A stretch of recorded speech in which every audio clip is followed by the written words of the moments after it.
On June 13th, Adriana Smith, who had been declared brain dead back in February, gave birth to a baby boy named Chance. And now some pro-abortion advocates are hoping this baby dies so that they can promote their twisted ideology. There's a lot of misinformation when it comes to this case. First, the Georgia Attorney General's office said this decision had nothing to do with Georgia's ban on abortions. There is nothing in the Life Act that requires medical professionals to keep a woman on life support after brain death. Removing life support is not an action with the purpose to terminate a pregnancy. Second, this seems to be a consequence of older case laws in Georgia. Back in 1987, the Georgia Superior Court ruled in the case of another brain-dead pregnant woman, Donna Piazzi, that, quote, based on case law and on Georgia statutes, only the mother has the right to terminate a quickened, non-viable fetus, and that public policy requires the maintenance of life support systems for a brain-dead mother as long as there exists a reasonable possibility that the fetus may develop and survive. In 2007, Georgia passed the Advanced Directive for Healthcare Act, which standardized how people could say what medical care they do or don't want if they're incapacitated. The form said that unless a woman positively indicates she does not want to be on life support while pregnant, then the state will presume that she should be kept alive for the benefit of her child. And there is no evidence Smith had an advance directive saying she wanted to be taken off of life support if she were pregnant. Third, I'm assuming for the sake of the argument that Smith was truly dead. Many Catholic bioethicists are skeptical of brain death diagnoses being equivalent to a true diagnosis of death, as can be seen in a recent symposium held on the subject by the National Catholic Bioethics Center, but I'll just assume for the sake of the argument, Smith was biologically dead and all that remained was Smith's body. Fourth, many people are claiming Smith's family tried to remove her life support. The hospital officials, backed by state authorities, refused to do so. But the family has only said in interviews that they wished they had the choice to do this, not that they were actually going to do it. And I'm not saying that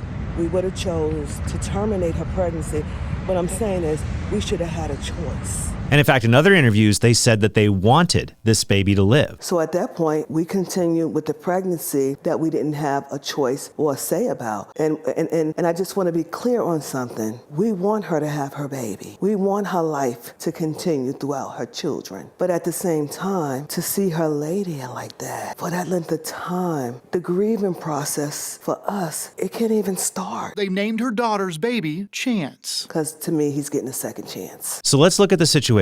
Adriana Smith is dead. Her rights as a human person cannot be violated. Smith's family wants her baby to live. The hospital wants the baby to live. And that is what has happened. So no one's rights or requests are being violated in this case.